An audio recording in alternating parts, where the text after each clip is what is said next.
Twitter. I use it as a discovery thing. But so there's a lot of curation, right? There's a lot of curation aspect to it. I get so many ideas to build on top of Twitter because I spend so much time researching researching the product. But I think that not researching, I mean, so much time on it, just trying to discover who to follow, because that's been my main motivation in using Twitter. Is like, what do I not know that I can learn? And that's how I've gotten into the FinTwit, like at least following people on FinTwit. I want to say one tweet from Keith Raboy saved me $60,000-$70,000. Because what was it? It was this November tweet when he said this is the top of the market, and then I had a strategy, and then throughout the year, like I think early this year, I sold Square at 170, and I had Intuit, which I sold at like 550 or something. Like the companies, like things like that.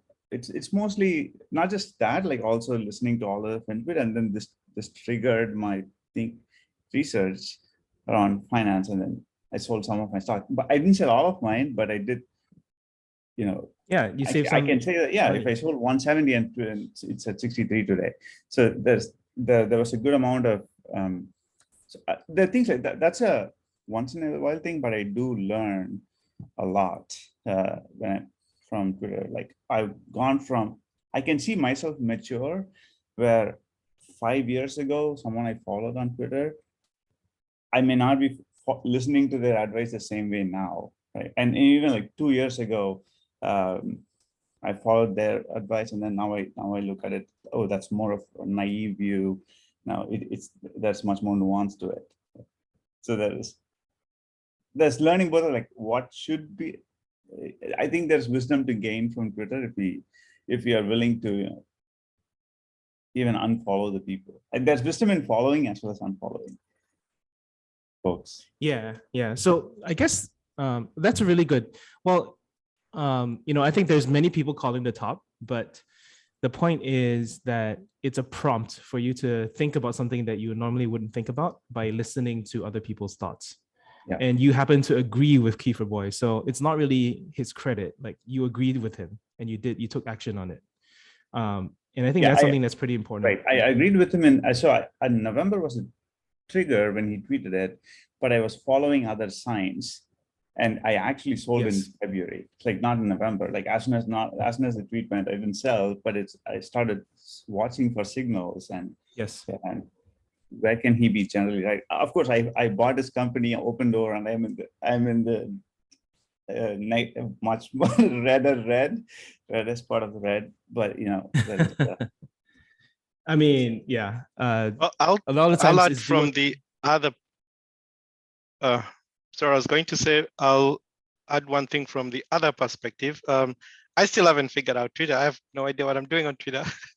So I started because most of the communities I joined, everyone was on Twitter. So just to find out where things are happening, you have to be on Twitter. So that's how I started. And yeah, from time to time, but I still haven't figured out the thing. Yeah, it definitely takes a while. I don't know. Don't feel any pressure. Twitter is not the real world. Yeah, continuous pruning of like why, or like what doesn't sit well with you? Like what do you find interesting? Like what is someone who you find interesting? And but it's usually that you can follow your interest graph. If you find someone solid, the people they follow are going to be good enough, so you can give them some weight when you look at their profiles, and pruning as well. Like if you don't like somebody following someone, unfollow them. So I have an interesting question. What if you follow too many people? Yeah, that can be a problem. What is too many to you?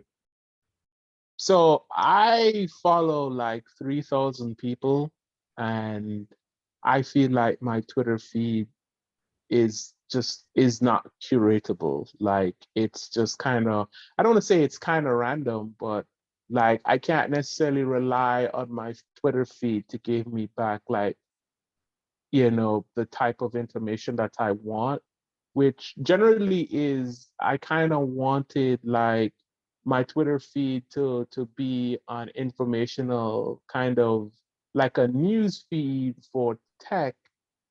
Originally it was just for news in general, but eventually became tech because I just realized that there were so many people there, and it really doesn't do that at all.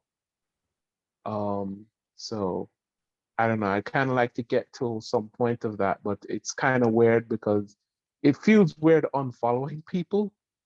But yeah, It's okay. People should not take following unfollowing personally. I've been, in fact, like this week, um, I was accosted at dinner by someone that I knew, and he constantly persistently asked me why I unfollowed him. And that's just because I didn't want to read the stuff that he was putting out. And that's it. It's not like I don't like him. It's not that he's a bad person. It's not a judgmental thing. So yeah, lists is one way that people manage it. If you use TweetDeck, it's a much better way to navigate lists because you're able to set up different lists, I guess. I don't know. I don't personally use TweetDeck, so I don't know if anyone has like a TweetDeck setup that you can show off. But yeah, you wanna share it? Because I don't use lists myself, but you can go ahead if you wanna do a little demo. But I think I agree. Like lists make sense after a certain amount of size. But 3,000 is still quite high.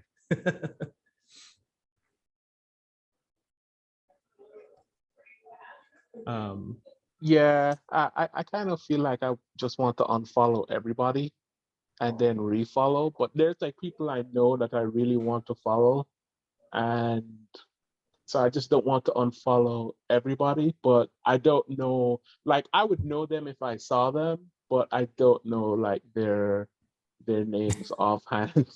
So Yeah, I think I'm just have to bite the bullet and go through the list. go through the list. Chad, I'd say I was in your position. I had the same concerns 3-4 years ago. Then what I did is I exported my tweet list. Like you export all your follows list just so you don't want to delete. If you want to go back and find out who you are following, you can export your list and then you can go look at it. So that worry of losing that list of people you would that will alleviate it. But the real thing is, if they're really good, they'll come back, they'll surface back on your, because of retweets and quote tweets, they'll surface back on your timeline. That's what I found. Right? It's Yeah. just for safety, for whatever, to give myself comfort, you export them, but I never went back to the exported list because I never needed them. And then you can unfollow everyone. The good ones will surface back on your timeline. So That's what I found. Yeah. That's interesting. I think this is my TweetDeck setup right here.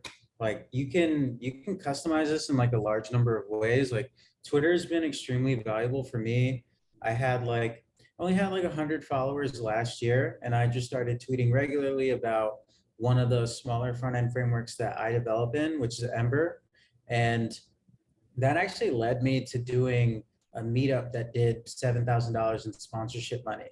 So like, even with like a really small number of followers, I ended up becoming like, you know, fairly well known in a niche community, and that's got me a few more conference speaking opportunities and a chance to like, I can potentially join one of the core teams for one of our big open source projects inside of Ember. And like, even with a very small following, you can do it. So I have it set up where like, this is just a home feed. I have like my actual @ mentions right here. My DMs show up here. And if I'm trying to get into a specific conversation, I have that listed right here. So Ember.js is like the main one that I'm trying to participate on because that's my niche community. I have I have all, so I have my notifications set up right here. This can get pretty noisy, but you can change which notification types you have. And then this is like another filtered search. This was for my meetup, and whenever someone was posting about it, I just made sure to immediately engage with every single person, which is how I was able to grow it out. So this is what I use. I find it to be pretty valuable to have this type of view. Yeah, very nice. I think power users definitely do that. And being first to respond on something that you're focusing on gets you in front of a lot of eyes, especially if that tweet later takes off and you have the top response. The way that some of the authors that I wrote, that I follow, I don't know who exactly talks about this, but it's kind of called auditioning for an audience. So if there's someone bigger than you, and if you're a helpful responder, or if you are, if you have something useful or critical to say that people really like, then people start following you based off of that first person. So it's a really good way to get deep into a community by being on top of everything that people are saying. So I'm not surprised. So Jai, like that was a really good demo. So yeah, there's so sorry, I mean, you want to ask your question live?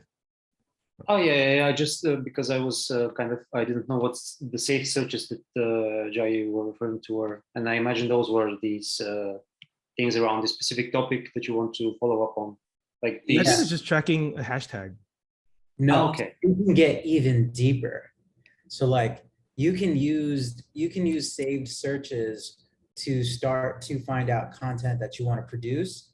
Like I did this, like I was ghostwriting for someone who got very big on LinkedIn, and my strategy was, in the regular Twitter application, you can run what's akin to like a Boolean search in Google, where I can say, hey, let's set the minimum likes to be 500, and let's save this keyword. Or let's say if like I really want to be like Swix, right? Like he has a pretty awesome career. I can say, oh well, what was he tweeting when he first started from like 2016 to 2018? And I can save that and be like, oh, how did these people start out? What types of things were they doing? What themes do I see? And can I replicate that in some way, shape, or form? So saved searches inside the actual Twitter application are super, super powerful in that regard. Okay. So is this something that's yeah, I think I never heard about this before. And so you can set like a limit between like certain years, and you can check out. Yeah, do you want me to show you a demo of me doing it? If anybody else is interested, yeah. Yeah. Well, I have a little search constructor, Jai, if that makes sense. So let's say Jai with Chai, or Chai with Jai. And then I can let me clear some of this. 3 months ago to 1 month ago. So then you just kind of copy this and save that as a search. Does that make sense? Okay. Yeah. All right, test, whatever. And for me, I sometimes like to do this. Obviously, you don't seem to have tweeted the word test. But yeah, was that what you're going for, Jai? Is there anything else that you want to show off? No, that was kind of exactly what I was going to show. I don't think there was anything else. I think lists are the only thing. You can see other people's curated lists. That's one thing you can do. Go ahead, sure. I don't think I do that.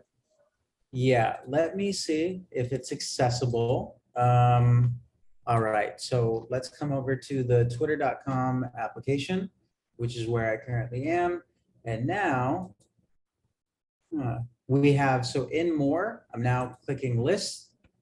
And now, like, I'm part of a few lists. So I did a writing cohort that's very popular on Twitter called Chip 30 for 30. That's something that we made. So like, here's a list of awesome programmers that someone else made. And when I was new, I made that.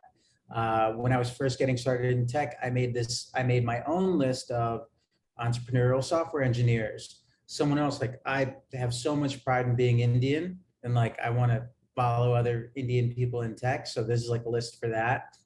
And then you can like, I think you can pin these lists, follow these lists. So it's that's like a super cool feature too. And then there's also communities, which are a little, they're basically private, and you have to be in the community in order to see those tweets, and you can join them for very specific things.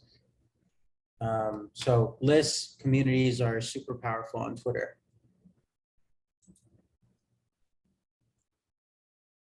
Yeah, that sounds really good. I think people should share the list every now and then because I think it can really help, especially for people who are underfollowed, people who are underrepresented, that kind of stuff.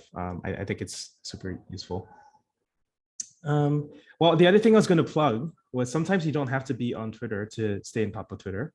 You can use Mailbrew, which is a daily digest thing that covers your best lists.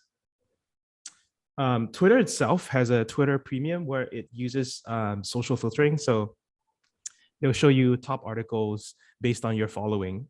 And I think that's a really good way to keep on top of what people are talking about, even though you're probably not going to respond live. But that's useful for information, I guess. It shows you other stuff like product hunts and Hacker News as well. But really, like the Twitter thing helps because then you don't have to log in onto Twitter all the time, which is also the other problem with Twitter. Like once you get hooked, you spend too much time on it. There is one other way one other way to use Twitter among the many different ways that Jay just showed, and that is we're usually following personalities, people, right? It's usually people, and when I found someone tweeting like consistently tweeting well, they have a very well developed mental model, right? So so you want to observe them as closely as possible, and Twitter probably lets you do that. Like you can see how someone replies to others. You don't have to just those don't show up in your feed, in our feed generally, right?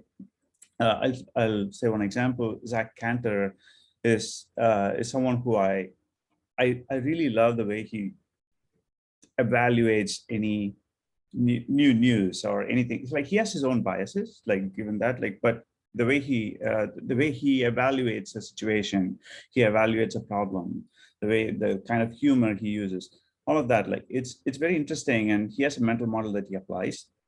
It's more sort of it's a slow form of machine learning to see how he evaluates anything. Right, you put that to him, he thinks of it in a certain way.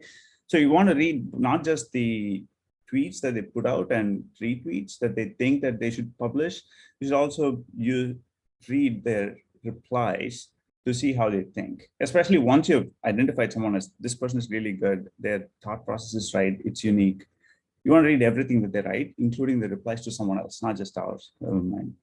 So I use this list to follow that one person. So even if their replies will show up, like let's say in TweetDeck, you can follow a specific user. So you can put them on a list, and then everything that they write will show up on that list.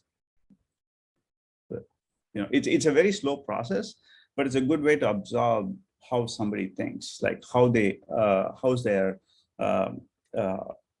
because it's communication is everything. Like not just like tweeting and publishing are all about this is something that I want to share with others, but there's also you can also listen on replies if you're a fan or something. Yeah, totally agree. Chad, you had a question. Yeah, so this actually kind of brings up an interesting question. How do you kind of make decisions on who to follow? Because there is like, you have a topic that you want to learn more about, and thus there's people who talk about that. But what about like people who may not necessarily be in that topic, but you think that they have like good things to say? Like, I guess the question is, how do you keep from how do you follow people of value while not also following 3,000 people?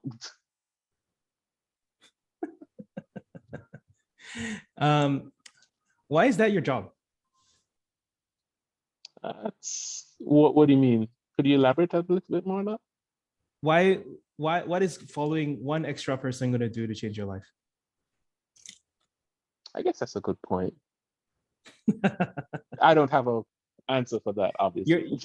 They're not 150 Pokemon. You don't win any bonuses if you collect them all. You're fine.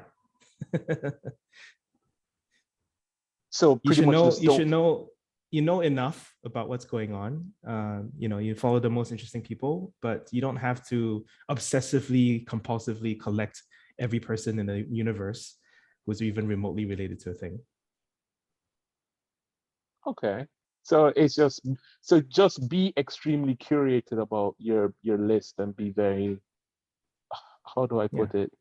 Yeah, I guess just curate your list very well. Or don't. Like, it's not that precious. Basically, take it less seriously. I think maybe Chad's question is like, how do I get maximum value out of Twitter? Or like that, we all talk about how great Twitter is, but Chad doesn't find it that great for himself. Maybe is that?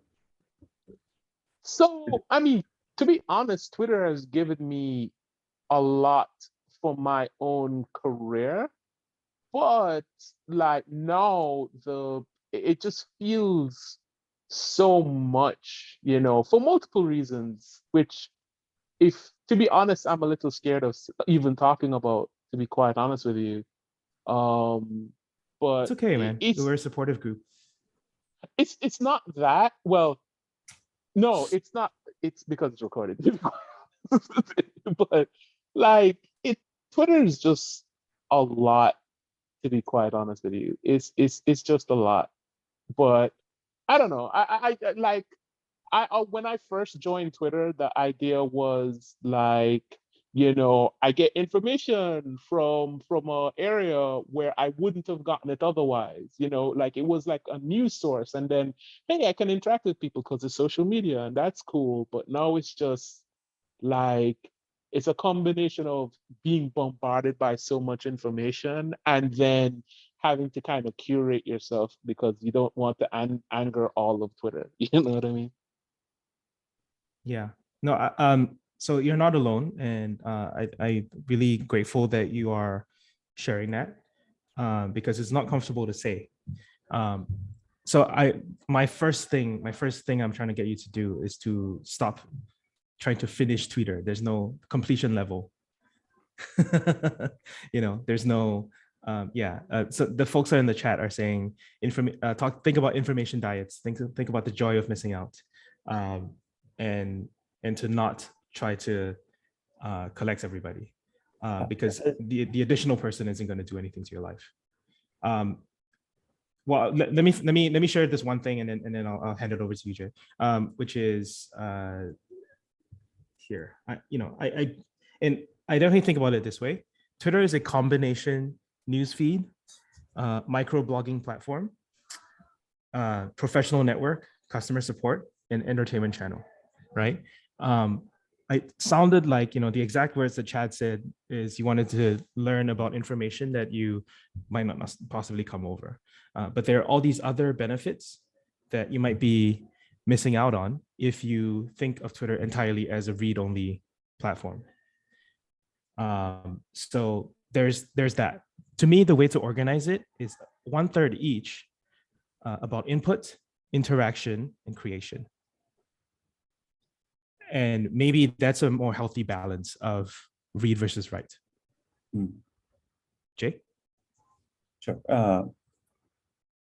Yeah, so I wanted to share some around when I unfollowed a lot of people 2 years ago. There was another piece of insight, and that was also that I found that stuck with me.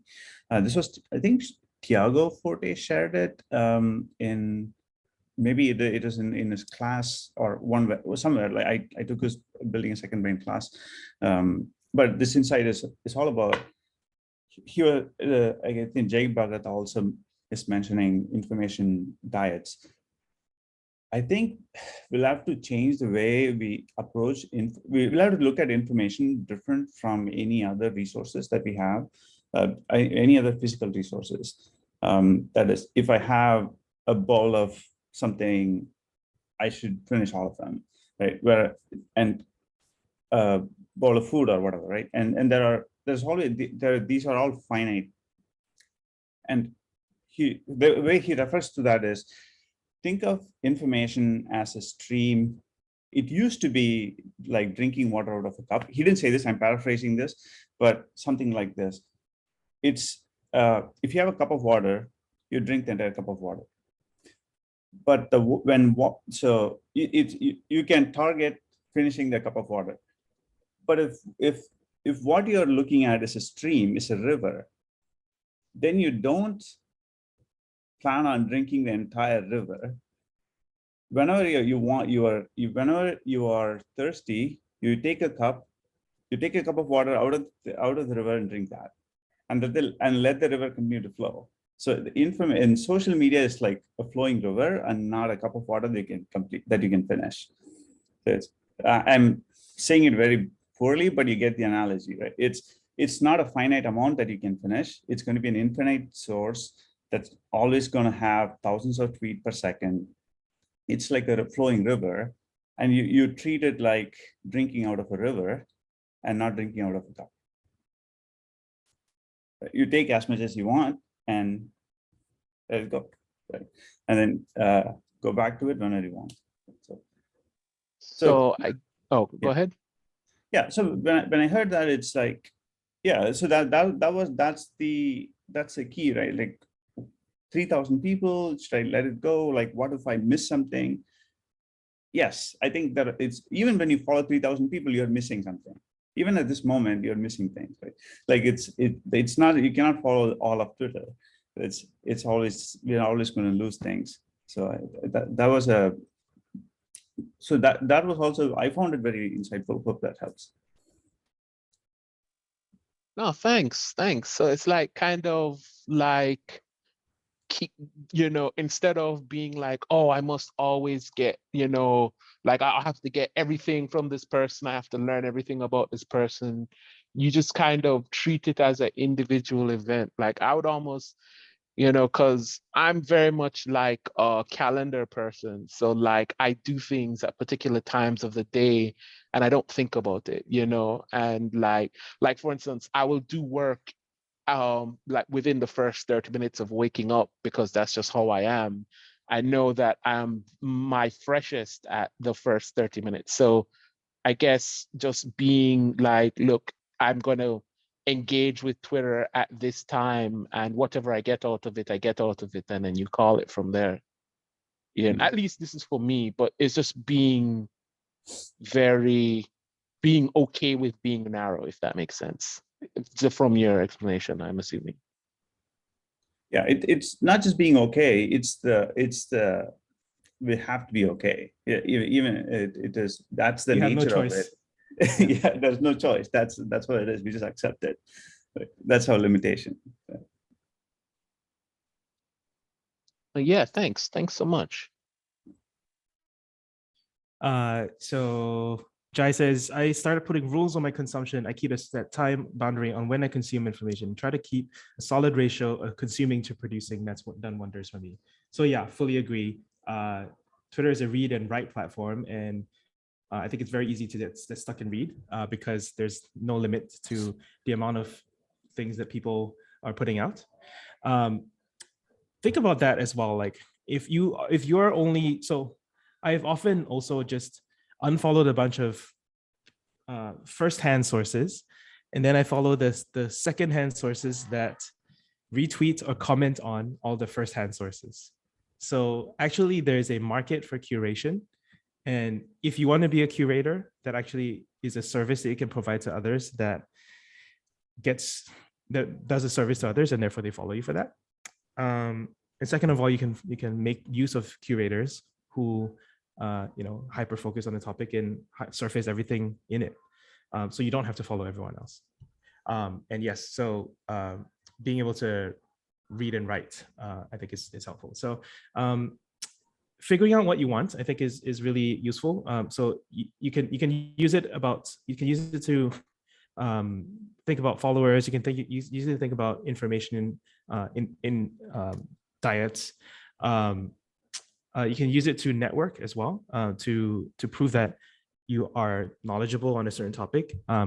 One thing I like about Twitter as well is that it's immutable. So the things that you've done in the past, you can prove that you were doing work on a certain thing at a certain point in time, and that over a long period of time, that's very hard to fake. So basically, like figuring out what you want and then working backwards from there can help you design your experience as well. Yeah, so I know it can be a bit chaotic, but I think that's something that definitely helps you calm down in terms of trying to figure out your goals. Does someone have a comment? Okay. So one thing I wanted to bring up is one of the most helpful things, like ideas for being helpful. So this goes from instead of being, instead of just following a bunch of people and consuming, how do you be helpful on the internet and contribute to the conversation? Here's a really good list that I think I got from Daniel Vassallo and a bunch of other folks. Answer questions, offer insightful responses, tag appropriate people, don't over tag, don't spam them, because that also gets annoying. Asking good questions, offering design tips. Samantha Ming is one example that I always bring out, especially for women on Twitter who get a higher level of scrutiny than men. She mostly just tweets tips like this, where it's like a very nicely designed tip. It has some tags, has some advice, and that's all she does. And in fact, she got hired by GitLab a while ago, and then she stopped tweeting. So she used it to build up a following, and then when she got hired, she was like, "I'm done." So people really respected her for that. She was like, "All right, hustle, hustle, hustle, achieve a goal, and then check out." So she won Twitter. I think that ties to your point, because you mentioned in the chapter, like kind of like the goal of Twitter is to then get off of Twitter. Yes. Right.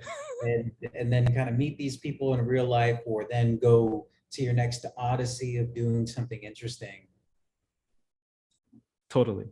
The most interesting stuff happens in Twitter DMs. And then yes, like Twitter isn't real, right? You scoring points, ratioing someone, getting a whole bunch of views or likes, doesn't matter. Have you done things in the real world? And did it help you achieve that? I think that is the main thing. So yeah, here are ways to be helpful. And I think, anytime you're like stuck for content, you're like, what do I do? Just randomly pick one of these things and try it out. There are random generators and prompts. So whattotweet.com is something I like to show people. I don't use it myself because I don't really need it, but you can say, all right, what's the most common question you get asked about? Share the answer. So then that's a prompt for you to tweet that out, right? And then share an answer. And here's an example for you, if you want examples. So you can go through and get a prompts, and that can help you generate content that is useful to others. Let's see, there's someone in the chat. Not Luke, got a job at Vercel. Yes. He's actually part of our Discord. If you want to ask him any questions about his Twitter journey, he's happy to help you. I will say a lot of these followers are actually not developer followers. He had a previous life as a game, like a professional gamer, community organizer. So he actually faced a bit of transition going through that process. But yeah, Vercel is definitely, there are some companies that are predisposed to hiring off of Twitter, and you can tell. So the other thing about credibility, what we mentioned about the goal of Twitter is to get off of Twitter. Something that you also want to think about is getting real world experience off of Twitter onto Twitter by getting it on chain is kind of how I think about it. So if you have a high credibility on the topic because you do that in real life, or you had some personal recent experience in it, and if it interests your audience, if it interests you, if it's something you experience, has concrete details, doesn't ask for anything, that is a high quality tweet. And this in itself was a high quality tweet because he was building a course on growing a Twitter audience. So that is very meta. I don't like to get too meta too much. And that's my whole hesitation with like doing a Twitter thing. I've never done a Twitter course, but I've done a Twitter chapter because that is the maximum I'll allow myself to go. Jai in the chat says, I think much of what we're saying ties into the quote from Naval: play stupid games, win stupid prizes. He actually has a podcast about this, I think. Just punch it in. Yeah, he does. It's like a super short. Oh no, he made a different one. Yeah, trust me. Like I'm a big Naval fan, so I've gone down the rabbit hole. But no, it's super short. It's only 2 minutes 38 seconds, and this is just expanding upon the tweet. But really, that's all it is. That's the title, right? If you're engaged in a stupid game, which is Twitter point scoring, then the maximum that you can win is to be king of Twitter for a day, whatever. And once you realize that that's not worth much, you stop playing. Hopefully that's my interpretation. I don't know what your interpretation is, Jay. I would say it's very similarly. I think like there's that, and then there's also where I see more people who are on the junior scale or having recently graduated from coding boot camp. These folks will end up doing Twitter driven development where they'll say, oh, I need to go learn the latest hype stack, and then you're not sticking with something long enough. And I think that can be very challenging for kind of growing yourself. Yeah. But I think that ties into a different chapter, right? Like pick up what they put down. There's a bunch of related ideas for sure. I think. Sorry. Oh, go ahead. Go ahead. Go ahead, Chad. Go ahead. No, so there's some interesting, and I mean, this is mostly from my experience, but there's this kind of weird thing where I know a lot of people with really strong Twitter followings and really strong opportunities from the Twitter followings. And in my experience, my absolute obsessed, every waking moment of my life is what can I do to get that golden ticket off of this island, right? To just get me out of Jamaica. And I'm looking at these people with these followings and then getting these opportunities. And I'm kind of like drawn to that, not necessarily because of the opportunity itself, but I know what it kind of is value, I know the value, I know the thing that it will get for me. And it's really weird because because it's like, you're absolutely right. Play stupid games, win stupid prizes. But now I'm questioning how stupid the game. And I mean, this is very much personal to me, but it's just really strange, whereas like, I know that like Twitter, like you said, Twitter is not a real place and you want to have real impact, but you see others, and I'm pretty sure I'm not even pretty sure, this has been covered before, but like you see others benefiting and it's just like you want that benefit for whatever reason, and it's that's just okay thing. I don't know. So like literally, Samantha Ming tweeted every day about CSS tricks and front end skills until she got hired in at the end of 2020, and she stopped tweeting. So it's a good game. She used the game, and that was it. Yeah, I think she's like my spirit animal at this point. I think it's very reductionist to say that all the Twitter is a stupid game. I mean, here we are spending a whole hour talking about it. I have a whole chapter, a few hundred words on the topic, and I spend a bunch of time on it. Yes, it is real to some extent, right?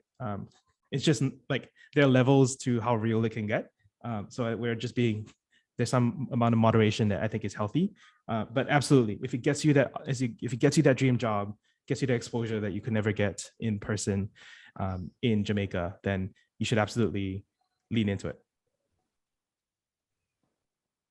Yeah, Samantha Ming isn't the only one, by the way. She's the one that just had the most clear, like, I got my job, I peaced out. Others are less clear. Steve is still has already made it, but he's still tweeting design tips. Designers get a free pass just because they have something visual. So whenever they tweet stuff, they just get thousands of likes. But yeah, code wise, you can find a bunch of these people that blow up for a while, and then like clearly they have some kind of life situation change, and then they stop. So good for them, and we happen to know that this one ended well because she said that she was hired by GitLab. Yes, and Steve was a core part of the design team at Tailwind. So they have made millions from selling CSS templates. And not just that, they did the refactoring UI course. Yeah. Just insane numbers. I mean, Adam Wathan is like my personal hero right now. That's who I'm like really like trying to study, and that's who I did the advanced search for. I was like, oh, what were him and Steve tweeting like when they first started? I think this is such a cool story. Yeah. It'll be interesting to have a tool to surf people's tweets over time. So for example, here, I'm using Tweemex. It's a open source Chrome extension. I don't know if it's open source. It's a Chrome extension developed by Jeffrey Litt to surf people's top tweets. And so this is his top, which isn't actually that high. But you could probably see stuff over time. I'm not sure how to do this. Yeah, I don't know. We need more tools. If you want to make your own tool, you can figure that out. I'll send people this on Tweemex if you want to install Tweemex. I definitely find it super useful, as well as let's say if they ship something interesting, let's say like Tailwind UI templates, I can see the conversation with this Twitter extension by everyone who's tweeted the same link. And I can see like the meta conversation. And if you want to filter it, for example, I often do this.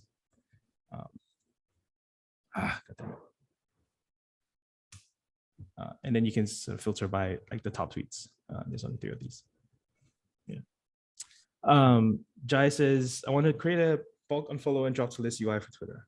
There's probably one like that. I don't remember what the name of it is. You probably have to pay a bit of something, but it's probably useful to pay someone to do it instead of do it yourself. Okay, let's see. What else?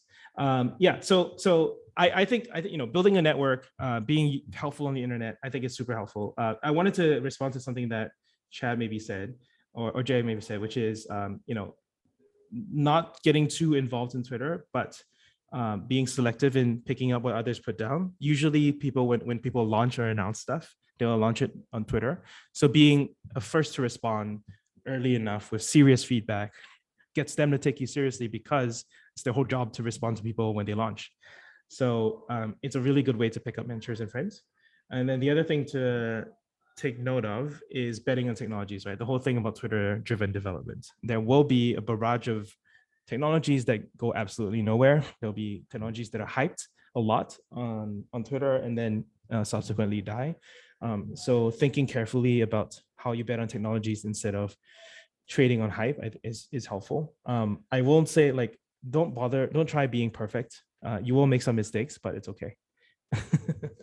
So in terms of the tech and the hype driven development side of things, those are the areas to see opportunities and to look out for risks. One last thing, maybe I'll cover this as a last topic, is Twitter as a second brain. So one of the ways in which I like to pitch the reason why you should be on Twitter and you should be actively participating on Twitter is you can use it as a note-taking system. Even if nobody else sees your work, nobody else follows along, if you use it as a note-taking system and you are able to mark down the place and time and relevant articles and links, and you just share it in a place that is public, you are playing in a way that you're storing your knowledge somewhere you can access it in the future. I've definitely searched my own tweets for notes that I've taken before, and that can be super helpful. Of course, now we have Discord. You're able to drop it in Discord, and it's a less public channel with better search, because Twitter search sucks. So I just like it as a second brain. A lot of the threads that I do are threads over time instead of threads on the same day. And people notice that that is actually super helpful because it can condense the entire timeline of something into one tweet thread. So one example of this that I just did today was enjoy technology. Let's see. So how do I normally do this? I will do, maybe I'll just do this. 6, enjoy technology.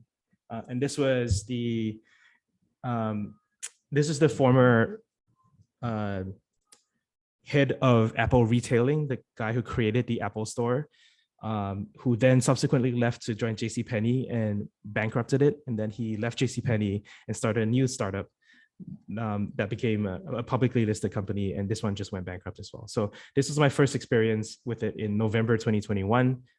Then I followed up with more thoughts on June, and then and yesterday or this week it went bankrupt. So it's just an interesting thread that tells the story over time, and those are notes that you can take and share for yourself. I know that nobody cares about this as much as I do, but to me it's fascinating. And in future, whenever I want to look it up, all the information is co-located in this thread. So it's Twitter as a second brain. Has anyone else use does anyone have examples of using Twitter as a second brain? I'm sure I'm not the I only one. do. Yeah, Go ahead. I'm doing it right now because I'm finally coming around to like just even attempting to learn about the blockchain, and like I didn't want to write anything about it on Twitter because like I didn't want that like their mafia my coming God. after me. So noisy. Yeah. So hold on, let me pull it up. Oh, here we go. All right, I will share my screen 1 second. Okay, desktop number 2, and here we go. Yeah, so like my friend is just like texting me nonstop about the blockchain, and you know I'm not planning to invest like significantly into cryptocurrency, but I I started out reading this book, and I was like, all right, here goes nothing, and then the first thing I want to say is like, okay, if I can see that we can solve any of these issues with the blockchain, like I will fully change my stance. And these That's are amazing. yeah, so these are the issues that I care about. Then I had a shower thought, and I was like, holy shit, if Apple's market cap is $2 trillion and they grow 15% year on year, compare that with the GDP of America, which is like 20 trillion. In 16 years, the market cap of Apple and mega cap tech will be larger than the GDP of America. And the last time this happened was with Citigroup in 1999. So this seems clearly like in 15 years, we can probably expect, this is recorded, so I want to be mindful of how I'm speaking, but we probably can't expect a significant shift in the paradigm away from mega tech, mega cap technology.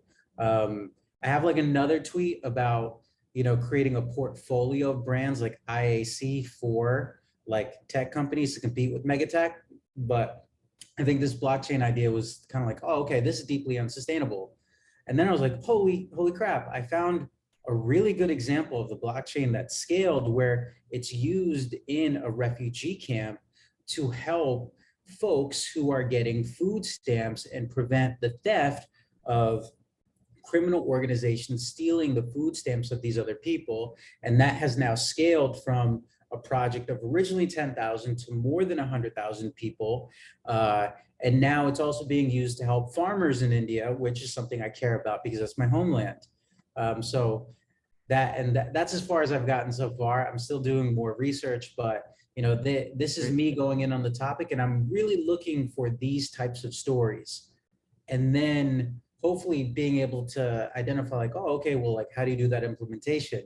Are there any single attack vectors here? And like, there's an interesting one here that I'm going to tweet about a little bit later about the same, but I'll stop. No, that's really great. Yeah. You're collecting notes in real time, and you know that no one else cares as much as you, but you're working with the garage door open, and someone who sees you later on might discover your work and then discover the depths to you that are just authentic and not fake. Like it's not performative. Like you seriously do care about this because you're you're still following through on it. So highly recommend doing that. By the way, so that profile, your profile makes it really easy for people to figure out who you are and what you care about. So if anyone wants to do like a Twitter profile audit and doesn't mind some group scrutiny, I think I'm happy to pull someone's profile up and do a checkup if anyone wants to wants to do that. I'll be the first person to the firing Chad. squad. All right. Good. Let's roast Chad's profile. All right, let me pull it up. Chad Stewart. What is okay? So first of all, I can't. Chad R. Stewart. Okay, there we go. All right, so let's go for it. Are you asking what the R stands for? I don't have. I mean, that's your name. It's fine. Yeah. The thing is, the thing about underscores, I have gotten very picky about underscores because people never remember whether you have an underscore or not. So I think about this pretty often, whether or not, like, if they're trying to call on you or tag you, how can people I don't know, like my preference is no underscores. Anyway. Yeah, I mean, to be honest with you, this was like 5 years ago, and I was just trying to get my name to get my actual name to be unique. my Twitter handle. So that was what I came up yeah. with. So I guess Chad Stewart's taken. I don't know. So Definitely. So they're I mean, all right. So this person is clearly not active. The way to take it over, from what I hear, I haven't done this myself, but I know from people who've done it successfully, is you pay Twitter a bunch of money to spend on ads. If you spend enough on them, they will assign a Twitter account rep, and then you just tell them like, hey, this person's clearly not active. Can I have the account? And then they'll give it to you. I will So attempt that. I think the bar is like, it's not cheap. It's like $10,000 or $5,000 to $10,000. It's nothing for a business, but if you care enough that you want that thing that someone else is squatting on, that's what you do.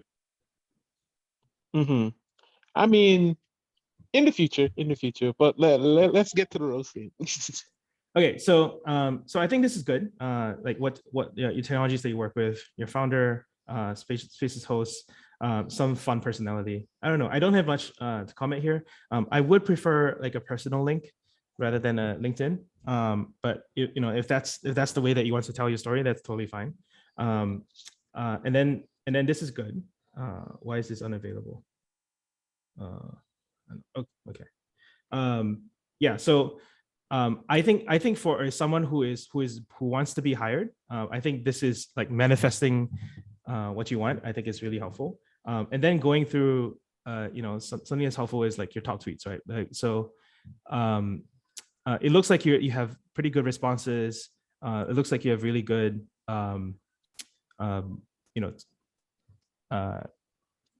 tweets about hiring and all that.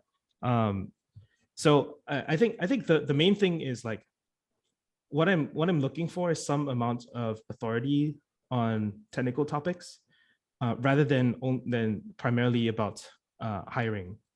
I don't know. So like that is something that I would tweak about this, right? Like I don't know what I would hire you for apart from the fact that you stated the technologies that you work with. Yeah, that's what I'm struggling with right now. Like, so before I was just trying to get hired, and then the tech is hiring thing started, and that kind of consumed my life. Well, not consume my life. That's a gross overstatement, but that's been the thing that I've been doing, and I don't want to give it up because I feel like I shouldn't. But you're absolutely right. It's not like something that I want to do is I've been reading about what you call it. I've been reading about system design the last couple of Mm. weeks, and I really love system design. And it's in fact the only reason why I'm in tech at this point, because I want to design interesting systems, but I can't find the time to put that content out there. You know, like literally, the reason why I want a job is to do that work. And if I'm Yeah. not doing that work, I'm not staying at that job. But again, I can't find the time to put that work out there. But you've been reading, right? Oh, absolutely. Yeah. I've been reading. I mean, I've been doing a poor job of reading, but I've still been reading. I would summarize it and put it on here. Mhm. Right? Getting real life, you're performing a service to others by reading the book for them and cutting it up into bite-sized pieces. Yeah, Mhm. and what I'd add to what Swix is saying, like Alex Shu, I hope I'm pronouncing the last name correctly. That person just published a book that is like very much like read by all the key thought leaders in tech at the moment. You can just, you can just take pictures from that book and then just be sharing like, oh, hey, before I read this chapter, I would have thought this one thing X, and this corrected my thinking in Y. And you don't have to push yourself to make a whole thread. You can do very small experiments for a short period of time. And then if the momentum builds up, then you can say, okay, well, like clearly I have validation. I should spend an hour to write a thread. Mhm. That's one thought. Yeah, so it's funny you mentioned it. Like, that's kind of the reason why I got quote unquote back into system design, because I've been reading his book. That's the book I've been reading, or series of books, because I'm on. Anyways, that's what I've been reading, and what I wanted to do was to like go through the list. Go to the list of like the systems he puts out, and then either just talk about them or elaborate on them, see how you can improve of them, stuff like that, like what, maybe different technology choices or stuff, like just to kind of like literally my thought process was to kind of have like a weekly Twitter space or something where we just discuss like system design, and then once we run out of stuff from the book, we do other things as well, like for instance, what we know about Twitter, what we know about Twitch, what we know about YouTube, and it's like, what would we improve, and so on and so forth. That was my intention. And then, I can't find the time to even remotely put something like that together. Yeah, he has some similar stuff on his newsletter. Okay, so it's a time issue for sure. It's something that you have to manage yourself. But whatever time you do choose to spend on Twitter, I would like you to diff what you do. This is, these are your system design tweets, and these are his. And just think a little bit about how you can make things more interesting for others. Because I think there's easy ways in which you can upgrade your Twitter game, whatever time you do have for it. Right? Obviously, you have your own life to manage. Mm-hmm. Yeah, no, definitely. I will definitely try to do that. I'm not gonna be able to write all this down, but I'm probably just gonna wait for this to hit YouTube so I can kind of rewatch this. Yeah, no problem. But Yeah, I thank need to you do a so better much, job by of the way. posting stuff up. No, thank you for volunteering yourself. I think it's a very vulnerable thing to do, and it's kind of awkward. But honestly, like, every like the adoption of your identity is flexible online. And we've talked about this before. You've chosen to be the tech is hiring guy, but if that doesn't have to be all that you do. And if you want to pivot to be the systems design guy, you can do everything from changing your name to changing your handle, changing everything about this and your pin tweet to reflect the persona that you want to be, and to periodically state that you want to be hired for that, right? So it's all about like similar branding that can be done related to how you present yourself online. Mm-hmm. Well, we're not going to solve it for you today, but No, thank you for obviously. volunteering. No, thanks. And yeah, I think I think that's something that I'm happy to do for anyone here. if that's something that you are interested in improving. I'm not the world expert myself, just because I've already told you exactly how much I care about this. But I do think, like, there's some obvious things where, like, you're like, okay, like, clearly there's there's average normal Twitter game, and then there's good Twitter game, and you can at least upgrade to good Twitter game. Damn, just calling me average. Wow. But, like, people work hard at this, so well, maybe there's I do probably recommend this one. Daniel, maybe at the end of the chapter, I linked this already. Where's this? Blah blah blah. Yeah. So I would link to the Holloway Guide to Using Twitter. This is probably a paid book by now, but it's been pretty good. This is essentially the expanded version of my chapter on Twitter advice. And then this course periodically goes on sale, but it's probably worth the $20-30 that he charges for it. So yeah, I mean, I know people who've got more followers than me just based off of this course. So if that's that's something that you're seriously invested in, I would probably recommend this. Yeah. All right. Well, sorry for the slightly random Twitter debate today. I think definitely it's if wielded right, it can be a big help to your career. Yeah, and thanks, Eugene, for being a part as well. So Twitter is a subset overall of marketing, personal marketing, career marketing, whatever you call it. So next week we're going to cover. This is the first major chapter that I released, and it was a huge hit. So I know a lot of people are essentially. Actually, I was quite inspired by this. So a friend of mine, Swizek, sent out a survey on, like, marketing yourself. Do you think it's important to market yourself? 93% says yes. Have you bought any marketing courses? No. And I think that's mostly the conundrum, which is that people abstractly think like it's a good thing to have for your career, but they don't really know or see themselves as a marketer, because all the marketers that they see are sleazy and scammy and not people like them. But I do think there are good developers with decent marketing, and we can at least not suck at it. So hopefully that will be our topic for next week, unless we change topics or if people have anything else. And then we'll have our last chapter, and that'll be it. So that's a big preview of what's going to come. And yeah, I think that's it for today's session. Any last words, last thoughts? I don't have my soundboard today, otherwise I would play crickets. Anyway, all right, cool. That's it. See you next week. Thanks for coming. I will stop the recording and stick around if people have questions.